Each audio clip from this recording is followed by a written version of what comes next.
Chapter number 11, water in the atmosphere. So, what is called as humidity? So, water vapor present in the air is known as its humidity. So, humidity is the water vapor present in the air, or water vapor present in the air is known as the humidity of the air. Next point, the actual amount of water vapor present in the atmosphere is known as the absolute humidity. So what is absolute humidity? Absolute humidity is the actual amount of water vapor present in the atmosphere. Next point, the percentage of moisture present in the atmosphere as compared to its full capacity at a given temperature is known as the relative humidity. So what is relative humidity? So relative humidity is the percentage of moisture present in the atmosphere as compared to its full capacity at a given temperature. So relative humidity is greater over oceans and least over continents. So why great over oceans? Because of the presence of the more moisture as compared to the continents.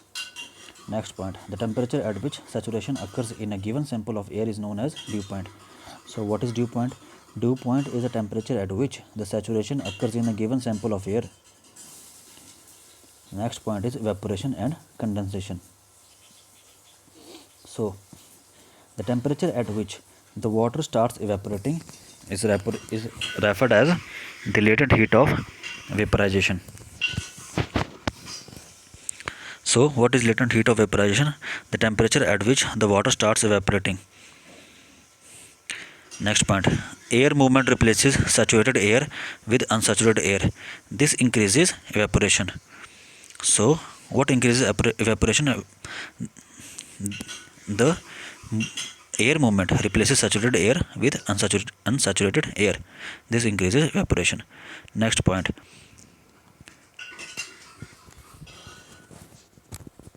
transformation of water vapor into water is called condensation. So what is condensation? Condensation is a transformation of water vapor into water.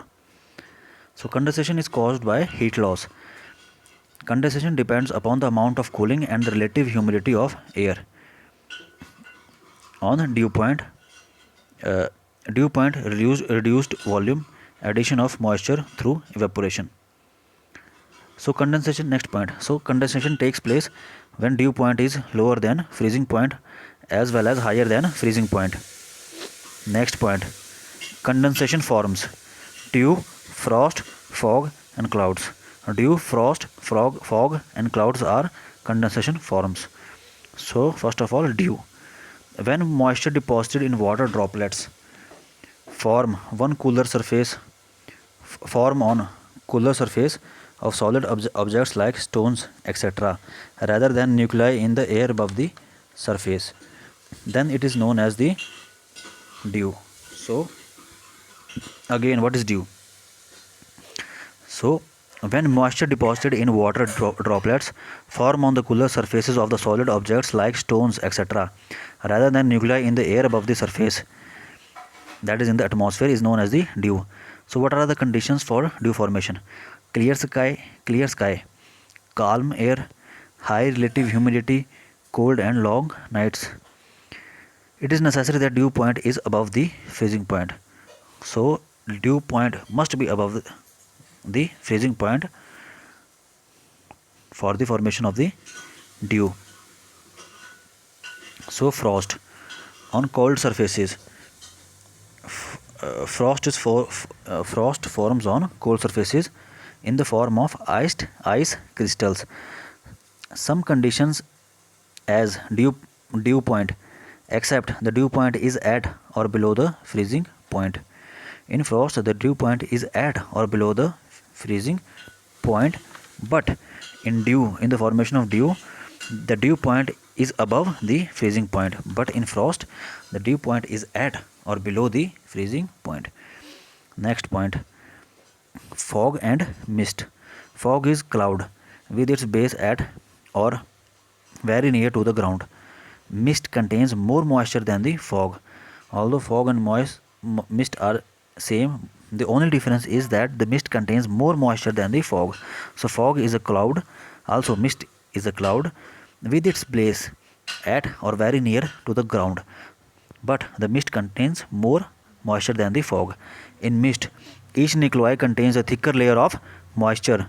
Fogs are mini clouds in which condensation takes place around nuclei provided by the dust, smoke, and the salt particles. So next point is clouds. What are clouds? A mass of minute water droplets or tiny crystals of ice formed by the condensation of water vapor in free air at considerable elevations. So these are the basically the following types of clouds. Cirrus cloud.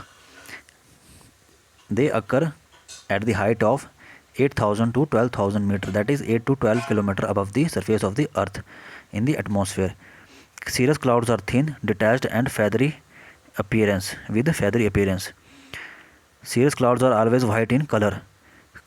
Cumulus clouds look like clouds look like cotton wool and occurs at 4 to 7 kilometer above the surface of the earth in the atmosphere. Cumulus clouds are present in patches and have a flat base. Stratus clouds are layered clouds due to heat loss or mixing of air masses with different temperatures. They are layered because due to the heat loss or mixing of air masses with different temperatures. Next is the nimbus cloud. Nimbus clouds are black or dark gray, dense and opaque. Nimbus clouds are shapeless masses of thick vapor. Next comes the high clouds. So high clouds are cirrus, cirrostratus and cirrocumulus. Then middle clouds. Middle clouds are altostratus and altocumulus. Low clouds. Low clouds are stratocumulus and nimbostratus. And extensive vertical development. Cumulus clouds and cumulonimbus clouds. So high, middle, low and extensive vertical clouds are combination of cirrus, cumulus, stratus and nimbus clouds. So precipitation. Next point is precipitation. After the condensation of water vapor, the release of moisture is known as the precipitation.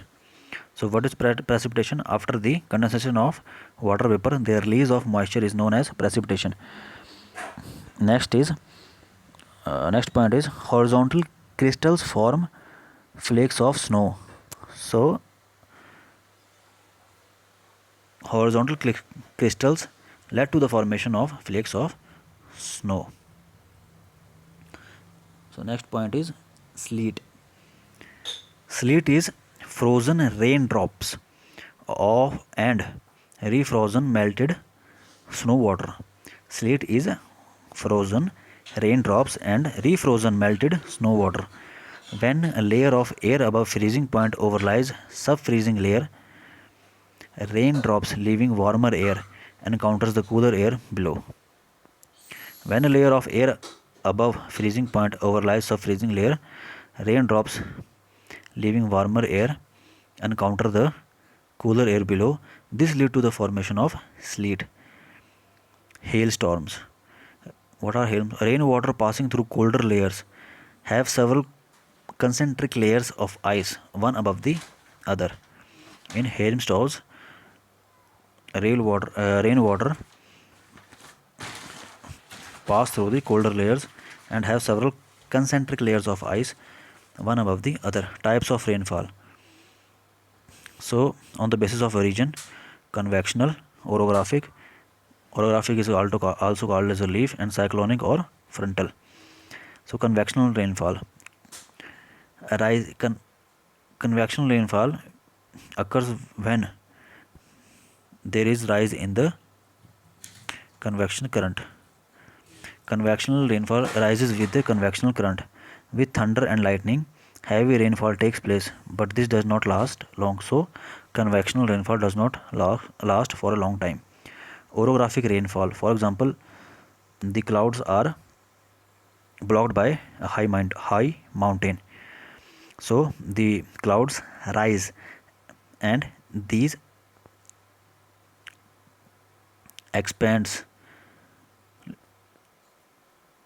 and they lose temperature and the moisture is condensed. So next is So in orographic rainfall, mountain, the cloud is blocked by mountain rise. The cloud rises and expands, lose temperature, because with increase in height there is decrease in temperature. Generally there is with increase in height there is decrease in temperature, so they lose temperature, and the moisture is further condensed in the form of water droplets, and this led to the formation of orographic rainfall. And next is distribution. Between the latitudes 35 and 40 degree north and south of the equator, the rain is heavier in the eastern coast and goes on decreasing towards the west.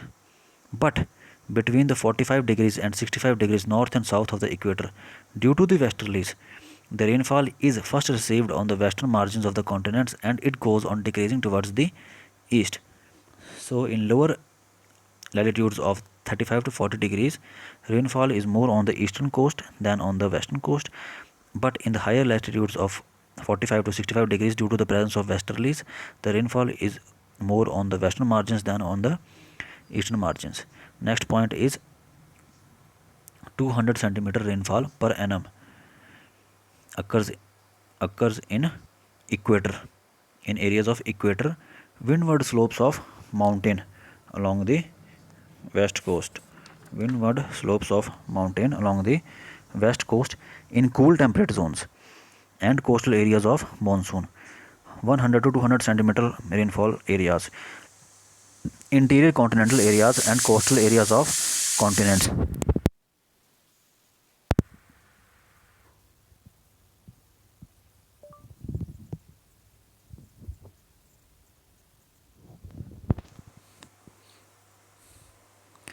So 50 to 100 centimeter rainfall, it occurs in central part of tropical land and eastern and interior parts of the temperate lands. Less than 50 centimeter rainfalls occur in red shadow zone of the mountainous areas and interior of the continents and high latitudes. Even distribution of rainfall in the equator in the western parts of the cool temperate regions.